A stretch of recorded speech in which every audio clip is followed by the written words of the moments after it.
Hello, and welcome to On the Marie Curie Couch, the podcast that aims to break down taboos and start open, honest conversations about death and dying. I'm Jason Davidson. I'm a social worker by profession, and I've worked in palliative care, hospice care, and bereavement support services for more than a decade. Each episode, we'll be speaking to a well-known guest to find out about how they feel about their own mortality and how their personal experience of bereavement has shaped the way they live their life. Today, I'm on the Marie Curie Couch with Gail Porter. Gail's a Scottish TV presenter who grew up in Edinburgh and began her career in the 90s with programmes including Fully Booked, Live and Kicking, and Top of the Pops. Around this time, she also worked as a model, appearing in magazines such as FHM. In recent years, Gail's opened up about her own mental health struggles and supports a number of charities, including the Samaritans. She has a teenage daughter and lives in London. I'll be talking to Gail today via a video call.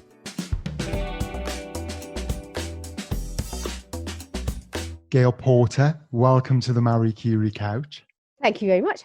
I just wanted to begin, Gail, by asking if you could tell us about a significant death you've experienced in your life. Well, my mum died, cancer, my grandma, cancer, my great-grandmother, old age. But my dad died just before lockdown, but that wasn't cancer, that was something different. It was a brain hemorrhage. Could you tell us about your dad's death and what happened there? It was 2 weeks before lockdown and he was in Spain and I got a phone call from him in the morning. He was fine. And then I got a phone call in the evening from his phone, but it wasn't him. It was someone saying, your dad's dead. And so, yeah, I was in Scotland and it was a complete sudden thing. He'd been saw his friends in the morning, went home at lunchtime for a little lie down and had a massive brain hemorrhage. So I had to get back from Scotland to London, sort things out in London, get over to Spain, get everything sorted in Spain on my own, and then get him back to London, cremated before, I got back 2 days before lockdown. So that was all a bit, so yeah, it was me and my dad in a box and the cat over lockdown because I dropped my daughter was at her dad's, and of course I was quarantined when I came back and I didn't want her to come to Spain because she was 17 at the time, and death is bad enough without dragging people along to a different country and trying to sort things out. So it was pretty stressful. And I'm still sort of dealing with it all now because, there's not many people around to give you a hand during lockdown. You couldn't get hold of anybody. So there's a lot of, legal stuff, what comes along hand in hand with death and payments and things that you don't know about. So, it's been pretty stressful. Still pretty stressful, but keep smiling. Nothing I can do about it. Keep going. And shock and Gail, I guess, as well, so sudden. Yeah, it was, because I remember about the phone call in the evening. I was like, oh my God, you're keen. You phoned me twice in one day. And it was just a woman going, your daddy's dead. And I was like, yeah. So I got my cousin to phone this number. I said, phone my dad's number. And then the same woman gone to visit my dad and he was dead. So yeah, it was a bit of still a bit of a shock, but So she'd found him, did she? Apparently, so we still haven't got the full story, so I don't really know. But I just wanted to get him home. Managed to get there, identify him, get him cremated, and dealing with this. But I don't know why I'm laughing. I think it was just pure, because the police were all out at the end, not to do with my dad, but with the lockdown because they were very strict in Spain. So when I first arrived there, it was not quite kicking in as it was. So the first 3 days, I was allowed to travel around, and then it was literally you cannot leave your apartment. And so if you left the apartment, it was police would stop you. And I had the funeral card to try and get to the funeral directors, but they'd all take, they were having their siestas. And then, I'm trying to say to them, I need to get on a plane with my dad back to London because much as I love it here, I need to get home. I've got my daughter and I've got my house and I didn't know how long this was going to last for. So I had one flight for the Friday morning. They didn't turn up with my dad's remains. So I had to change it to another flight. They didn't turn up. So eventually I'm trying to get these people and they're going, mañana. I was like, no, mañana, now, So, and then eventually I got the last flight home. And of course, by that point, I think the price has gone up tenfold. So I was just trying to get out of Spain and then get back home. And then when I got home, I was really, really ill, couldn't smell anything, coughing, couldn't catch my breath, fever. So I phoned the doctor. They've called 111. I called 111 after that. They advised me to. And then they said to me, just do not leave your house. And I said, well, it's lockdown. I'm not going anywhere anyway. And they said, if your breathing gets worse, phone 999. I was like, great. What a start to lockdown. But yeah, I just stayed in bed and kind of sweated it out and just didn't leave my house for 4 weeks. But I got through it. So your dad was cremated in Spain. I guess he lived there. No, he didn't. He lived in Scotland, but he spent 6 months of the year in Spain. So he had a rented apartment in Spain, somewhere in Scotland. So it's just been, I'm still dealing with it all. I don't know. Because obviously he didn't expect it. So there was nothing left. Luckily, he did leave a few instructions. But other than that, we've still tried to figure out where everything is. And, you know, it either breaks you or it makes you stronger. So I'm still, you know, you have your good days and your bad days. But it's like everyone. I know this sounds really odd, but maybe it doesn't sound odd to you. But watching Mum, with cancer, it was long and horrible and awful. With Dad, spoke to him in the morning, gone for a pint, he wouldn't have even known it happened. So in a weird way, that sort of made me feel a bit better. He was in the sunshine, he'd seen his mates, he'd gone for a lie down. There you go. How long ago was it when your mum died? Oh gosh, Mum must be, let me think, 10 years ago now. So yeah, maybe more than that, maybe 12. So she had a long illness. Yeah, quite long, yeah. My brother was with her the whole time because I was in London and my daughter was quite young at the time. So and my mum was in Scotland, so it was quite difficult going up and down. But my brother was an absolute legend. He was just with her 24/7, did everything for her. So she was lucky to have him. Have they ever had conversations about death and dying? So what kind of messages when you were younger and growing up did you get about death and dying? You know, was it something that was open and talked about, or was it something that was not talked about? Taboo. Yeah, we didn't talk about it. Dad wanted to be Peter Pan and live forever. And if anyone died, it was so we didn't really discuss it. But yet my mum would watch all the murder programmes on the telly. That was fine. But yet we couldn't talk about death. You know, so no, we never talked about it. And it was kind of like go to the room or just, yeah, it was all very odd. So they never talked about their own deaths and what they wanted at the end or plans? No, I think, yeah, my mum and my brother discussed what was going to happen. But my dad wanted to be put on a boat and set on fire in Spain, but I think that's illegal. So you didn't want to be breaking the law amidst everything else. I was just like, do you know what? I've got 5 days to get back before I'm locked down, and I'm not going to set you on fire and get arrested and spend lockdown in a Spanish jail. I love you, Dad, but no. That's incredible. You managed to sort all that out. I mean, I can't begin to imagine it. I think I was on autopilot, and then I was just lucky. Do you know what? I was lucky. I had a bit of cash in the bank, because if I had no money in the bank, I would have been completely, you know, screwed. But I had some, so I had to go into the savings, and then, I mean, to get there, to get cremated, to get back, it was just endless. It's still endless. But I think I went on to autopilot thinking it has to be done, because in Spain, they can only keep the body in the morgue for so long.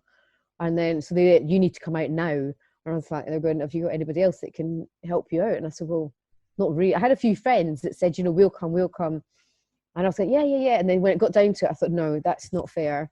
So I just jumped on a plane. And a couple of them were quite angry, saying, we could have come. And I was like, no, do you know what? I'll just deal with it on my own. I'm best on my own as well, because my moods were up and down and all over the place. And then I didn't want to feel guilty towards friends, and I didn't want them to feel that they had to hang around with me. And sometimes you need to be on your own when you're in shock and grieving. So I kind of just wanted that time. I thought, I've got 5 days to sort this entire thing out, and I don't want to be worrying about, as much as I love my friends, I don't want to be worrying that they're okay and have they got somewhere to go during the day. Well, I'm going to identify this and go to I was just like, no. Yeah, you wouldn't have had the energy to care for anybody else, you know. Yeah, I'm a worrier. I was just wondering, is the supermarket going to be open by 9 o'clock at night to get a bottle of wine on the last night before I get on that plane? So my dad was in these little box, and it was all safe and sound, and I've got my bags all packed, waiting for find out if I could get a flight. And then it was literally like, I got a phone call from someone, and they said, have you got your bags packed now? And they said, yes. They went, get a taxi, get out now, because I think we've got your flight. Yes. So it was all very odd. It just went from people sitting on the beach, and everybody there knew my dad. So they were like, oh my God, you look so like your dad. Is he coming out for a drink? So I'm having to go, no, he's not. I'm just actually waiting for this. They're like, oh my God. And then they're crying. And I was like, I'm really sorry. And because I do look quite like my dad. My dad had more hair than me, but So you were having to break news to people because, of course, it happened so suddenly, so they didn't know. Well, the thing is, people, even my dad's friends in Scotland, didn't know because I didn't have time. It was literally, I was working in Scotland, straight back to London, book a flight, straight out to Spain. And still to this day, you know, because I'm not very good on Facebook, and I think the older generation are good at Facebook. I'm terrible. I'm kind of Twitter and da-da-da. But it's not like when we were young. Everybody had like address books and birthday books, and so you had, you know what I mean. Yeah. And it's not like that anymore. Everyone goes to Facebook. So I've got an old phone that's got Facebook on it because I can't seem to figure it out on my computer. So I was trying to go through it, and people were saying, "Oh, I saw you were in Spain. How's your dad?" And I was like, "Oh." So yeah, we've still got my dad. Don't know what to do, what he would like to do. We'll figure it out. He's got one brother, so whatever his brother wants to do in Scotland. I think his brother just wanted him to be back, so I was on a mission. It was kind of good in a way. It was kind of go, but it was very complicated for someone that doesn't speak Spanish and I don't know the area. When anybody's grieving and in shock, organising a funeral can be complicated to start with, let alone in another country where, as you say, you don't speak the language, in the middle of lockdown, you've got to get back, you've only got days. It was a mission, I'll give you that. So I must admit, when he did get back, I was going through this paperwork everywhere on the floor, and the phone was going, and he's like, right, this, you know, money, finances, da-da-da. And I said to my dad, I said, right, no offence, well, in the box, I went, I'm just going to pop you in the spare room because I'm not speaking to you today because you've left me in all this, but I'll bring you back in a minute. Yeah. So my dad had a good sense of humour. Well, he thought he had a good sense of humour. I think I've got a decent sense of humour. So I think you have to just keep going because it would be quite easy to sit in and cry all the time, but there's nobody else to get on with the job in hand. And the longer I would feel sorry for myself, I'm not going to get anything done. But I mean, I feel sorry for anybody who's lost somebody over, I mean, it's hard enough losing somebody anyway, but over lockdown, and especially if people want funerals and things like that, with not being able to get together. I mean, fortunate, you know, my dad didn't want any of that. He just wanted to be cremated and do something and don't cause a fuss. But I feel for people that are having to go through all this and not being able to cuddle loved ones or see loved ones, or even people that are going through cancer just now who can't touch anybody or be with people. I can't imagine. So in one way, I'm very lucky. My dad was having a great time. I had a bit of a hassle, but, you know, he died happy, not knowing. And there's a lot of people that, like, you know, suffering and can't see each other and can't cuddle each other and can't plan anything. Just talking about planning, and I think this is really hopefully useful for people listening. I was struck when you were talking about the old address books and birthday books, because you know, that thing about just being able to have something that's in a book to go to, that's got all the names of the people who you've got to ring to inform and all the telephone numbers, and they're all kept in one place. That can be really helpful. I think other things as well, like you're saying, you know, there's so much to deal with and manage afterwards, you know, whether that's finances, whether it's property, whether it's people and emotions. And so that's why one of the aims of this podcast is to get people to talk a bit more about death and dying and also plan for it. I'm planning already. I am planning because I don't want my daughter to go through any of this because I'm still getting phone calls of things that I didn't know and like the tax man on my back, and you just think, my gosh, it's just happened. So I am getting this sorted now, and my daughter keeps saying, stop talking about it, and I said, seriously, I want you to know exactly what's going on. I don't want you to, and I'm not intending on going on holiday a week before. Not that, I mean, if I get knocked over or something, you never know, but if something, you know, I just want it to be planned, and I think it's a good thing to talk and plan about things and get things in order. As least hassle as anybody else has to deal with is better, because they're going to be, you know, people grieve enough without thinking, oh my gosh, we've got hundreds and have I contacted this person, I have I phoned this person, and even trying to contact the registrars. When Dad died, they're going, I'm sorry, lockdown. So that was really difficult. But yes, planning is a very good thing to do. And as you say as well, you know, there can be like immediate expenses and costs. Especially if you go and die in Spain. Yeah. And so, the struggles, I think, for those people who don't have a bit of money in the bank and don't have access. Well, yeah, I was bankrupt a few years back, and I was thinking, oh my gosh, if this had happened while I was bankrupt, what would I have done? How would I have got there? What would they have done with my dad? Because people weren't helpful anyway. When I was on my own, nobody wanted to help, like legally, and it was lockdown, so my dad would have just been out there, I reckon. So yeah, as you say, people are not lucky enough. A couple of years back, I wouldn't have been able to go and get my dad. So you did get him, and so you brought him back, and so you've got his ashes over. His ashes are over in Scotland. Yes, he was here until Nicola Sturgeon said I was allowed up on the 15th of last month, I think. So I quickly booked myself a ticket. So got Dad sitting beside me in a bag that said happy on it. So it didn't look like a little, tiny coffin. So I didn't want to freak anybody out, because I did that on the plane on the way back, because I was sitting at the back of the plane and there was me and a guy sitting next to me. My dad was at my feet in the happy bag. Yeah, I like it. Because I thought happy's a nice, put him in there and I'll just carry him on his hand luggage. And so we're sitting at the back, and a lady, air hostess lady, came up and she said, "Oh, are you Gail?" And I said, "Yes." She went, "I remember you were on a flight with us years back, and you were so lovely and chatting away to everybody. We've got 2 seats in first class. Would you like to go and sit in first class?" And I was like, 2 seats? Oh my God, that's amazing, because there is 2 of us. And the guy went, "No, I'm not with you." And I went, "No, that's my dad." And he was like that. "Oh, give her the seats. Give her the seats." And the woman was like that. "Sorry?" And I went, "Yeah, I got my dad." It all went quiet at the back of the plane. And then they put me down to the front, and I put my dad on, and I put the seatbelt on his happy bag.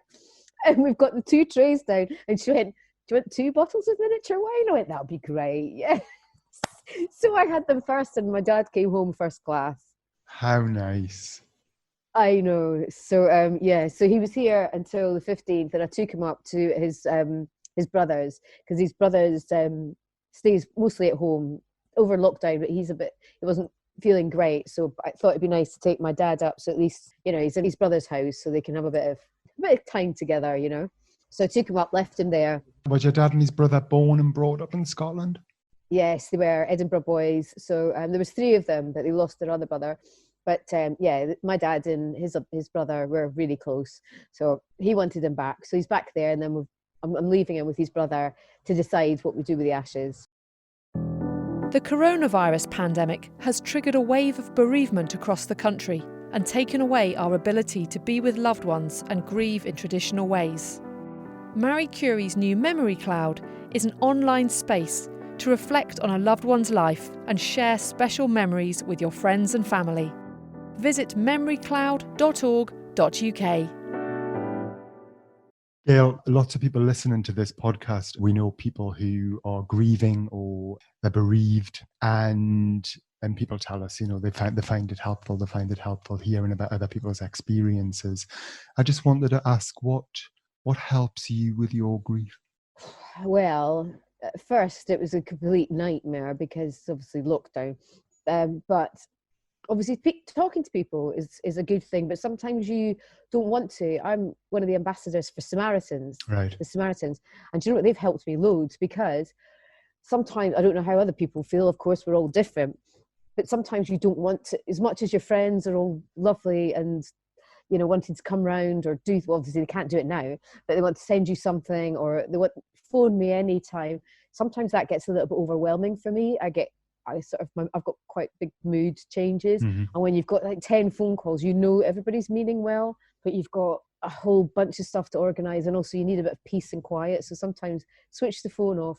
And people like the Samaritans, they don't know you. They don't ask you your name if you don't want to tell you the name. They don't ask you any questions. You can just cry and they don't say anything. Mm-hmm. Sometimes that, for me, is a good way. And then I don't feel like I'm burdening my friends.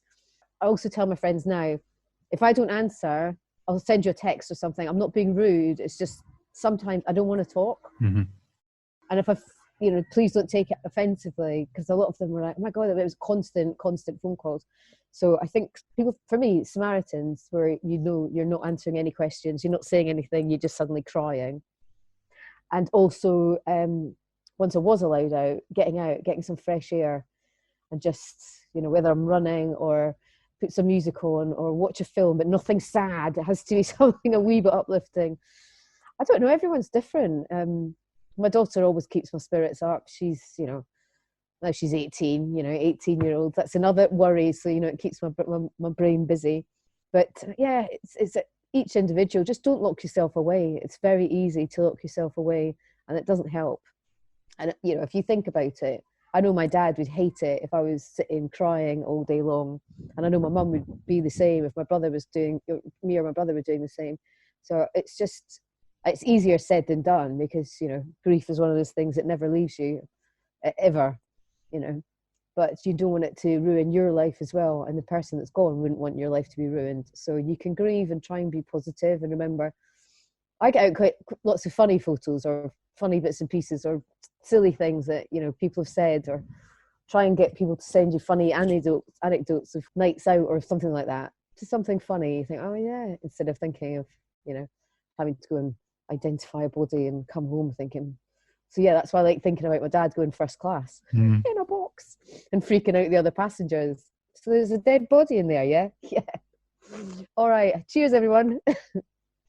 And I think, as you say, Gail, it's really important being able to say to those people who are close to you and who are around you, look, this is what I want and this is what I don't want.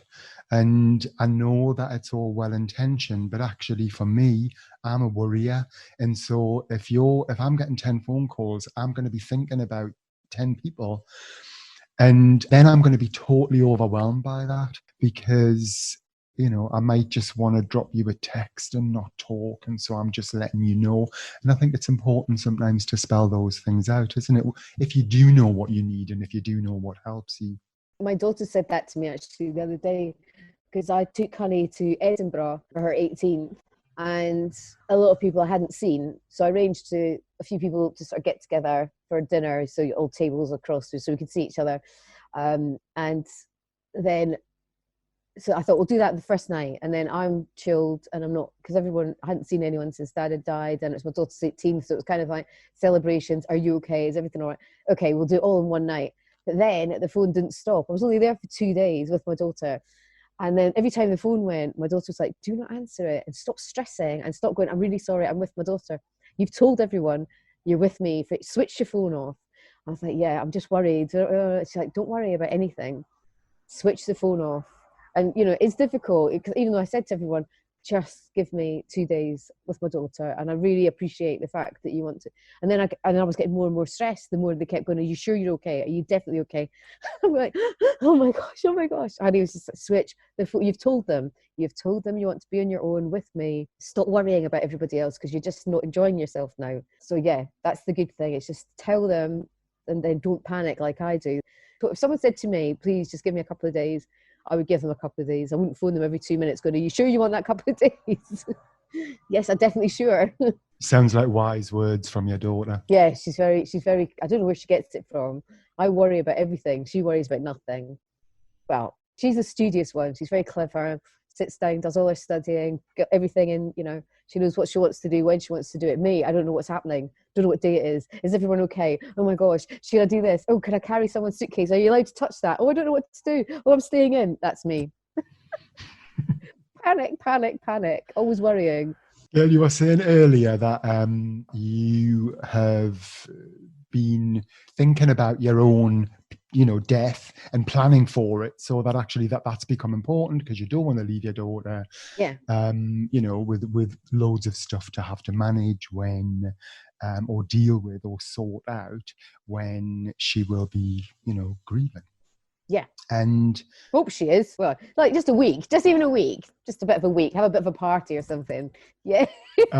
And is that something you thought about before your dad had died and you were in the middle of all of this? I mean, had you had you thought about your own death and planning for the future? Hadn't really. Well, no, not really. And then when I went bankrupt, I thought, well, I don't have anything to leave anybody, so I don't know what they're going to do with me. So, but my dad was still around at that point. So I was thinking, well, my dad will take care of it if I drop dead tomorrow. And then, so after that, I managed to get myself back on my feet. And once I started working again, I thought, right, I've got a bit of money. not much, but I've got enough to make sure that I could at least pay for someone to chuck me off. I said to Honey, could you chuck me off a bridge? She went, I'm not getting arrested. If you're not going to get arrested over your dad, I'm not going to get arrested chucking you off the Forth Road Bridge. I'm sure it's illegal in Scotland. I said, I'm sure you could give, a nod and a wink and just set me on fire and chuck me off. She went, that's not going to happen, Mum. So I was like, oh, please take me home to Scotland anyway, whatever. But yeah, after Dad, once I started dealing with all the paperwork on my own, especially quite a lot of it was in Spanish. And I was just like, wow, that's a lot. And my dad's got some properties as well, which I've never dealt with. And it was just one thing after another. And I thought, I do not want my daughter. Because I spent, I think, 6 weeks on my own in lockdown just trying to contact people to stop bank accounts. I didn't know where everything was. My dad just had tiny bits of paper here, there and everywhere. And yeah, it was an absolute nightmare. So I thought, right, yeah, let's just sort this now. So yeah, I'm in the process of sorting it just so that she's got nothing to worry about and it's all done. I don't think my dad would have planned it this way. I think he still thought he had a good innings. And I think planning for death or talking about, our own deaths, often people will think, well, I don't have a lot of money, so I don't need to get a will. But it's not just about money and wills. Yeah. So, some of the conversations, so like you were just saying earlier, I want to be back in Scotland, so I know that. And it's those things, it's about little things like that. It's about your wishes, isn't it? And about what's important to you. So that can also be funeral wishes as well for people, So people kind of, whether they want music played or whether they want someone to talk, whether they want to be buried, cremated, thrown off a bridge illegally, whatever they're... Okay, so I'm going to go thrown off a bridge or cremated, and then a party, no church. No big funeral thing, no expenses like that, no thanks. So church or religion's not been something that's been important? Nah, I'm just a bit of a free spirit. I don't go to church. I don't do any of that. So I'd feel a bit of a hypocrite. So quite happy, just nice and simple. As long as everyone has a decent party. I grew up in the 90s. I want them to go bigger. I'll teach my daughter about, decent 90s music. And get her to throw a party. And I think that free spirit, which you mentioned, I guess whatever that means for you, also helps you and supports you in some way as well. Yeah. So hopefully, as long as it doesn't cost my daughter too much money and I've got all that sorted and everyone has a decent party, that's all I really care about. And everyone thinks of good fun things. And I was thinking about making a video, like when you see some of those, so I saw a funeral, you probably read about it in the papers. It was quite a while ago. And the guy he knew, I think he was a great-grandfather, and he had arranged when they were putting the coffin into the ground, they put a tape recorder inside the coffin, or they put it behind the coffin, and it's like knocking, and it's the grandpa going, let me out, I'm not ready. Did you see that? I did see it. And as much as some people were a bit like, it was actually quite funny once you got over the initial shock, but everyone thought it was funny because that was his sense of humour. And I thought, well, he knew he was dying and he wanted to make people laugh. So I thought, it is funny, as long as not somebody like really old that didn't get it and had a heart attack, and then you'd have another funeral on your hands. But I'd like to do something quite amusing, or I don't know, make people smile. Funerals are weird, horrible things, but it's nice to have something fun to remember people by. But obviously, there's going to be tears for everybody that you've ever loved, of course. So who knows? You can come if you want. Thank you. Have you been invited to one yet on a podcast? That's an invite now. No, I haven't actually. Yeah, that's the first one I've been invited to. You can come to my funeral. You're officially invited. Thank you so much. That's all right. It'll just be a big ravey party. You were saying earlier about, which links to this, I think, as well, just about that kind of telling stories and, thinking about some of the funny things about an individual, somebody who's died. You were talking about your dad. But I think that can be really helpful as well for people who, people getting together, and not just at a funeral or at a wake or a party, but actually being able to share conversations and stories about somebody with each other, just that storytelling. Yeah, like arranging to have a, whether it's a FaceTime chat, or when you're feeling up to it, say maybe we should go for a coffee, like with a friend of the person that's passed away, but someone that they had good fun with, or someone that's known them for a long time, not just like a fleeting acquaintance. And then when you're up for it, say, do you know what, maybe next Monday, if you feel up for it, I feel up with it, we'll go and sit or go for a walk in the park and talk about ourselves, and then bring up stories and see how each other's doing, and just you've got that common bond, but also you can talk about each other and life and death, and I think that's a really good idea. Just before we finish off, can I ask how you'd like to be remembered? oh gosh, I don't know really. Just hopefully, I'm sure I must have annoyed a lot of people along the way, as you do. But for the people that I didn't annoy, hopefully they think I was quite fun and nice to hang around, and friendly-ish and kind, hopefully. And that's about it, really. So anybody else that I was mean to, I'm really sorry about that. We all go through ups and downs. Can't be nice to everybody all the time. I try my hardest, So yeah, someone that laughed a lot and loves my animals. Oh, maybe I should get cremated in a. So I don't know. I've got all sorts of ideas now. Just hanging out with animals somewhere. Just cut me up and feed me to some lions in Africa. Well, people can paint their own coffins. Can they?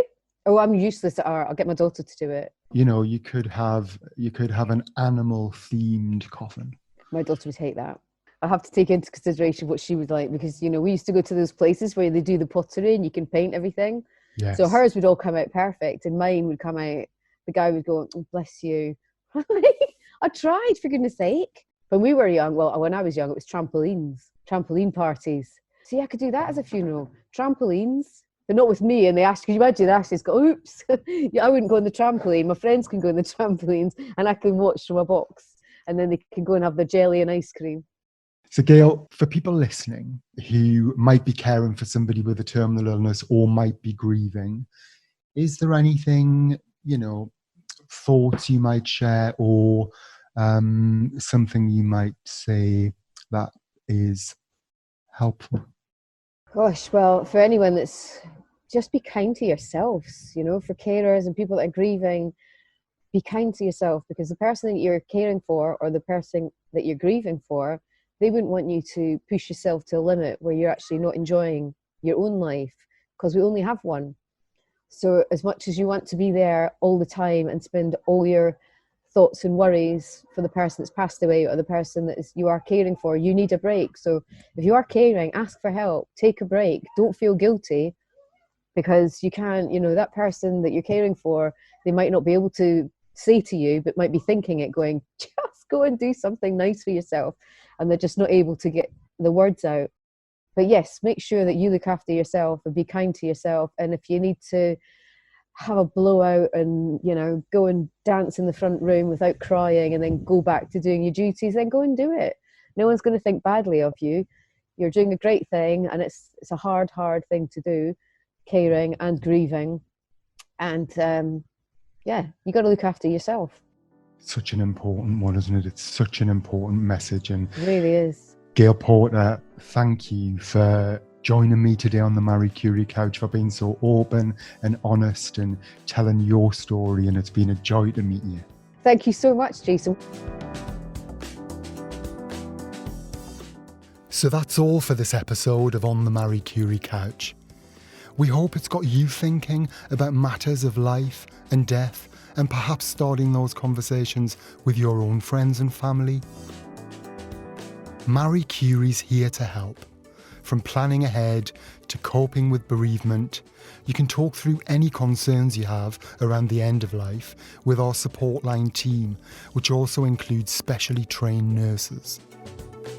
Call us on 0800 090 2309 or search Marie Curie online. This podcast is made by Marie Curie, a national charity that supports people affected by terminal illness. For more information and support, you can visit our website, mariecurie.org.uk. The podcast is produced and edited by Marie Curie with support from Ultimate Sound and Vision. The music featured is Time Lapse by Pan-Oceanic. If you've enjoyed this podcast, please do like and subscribe. Thanks for listening, and until next time, goodbye.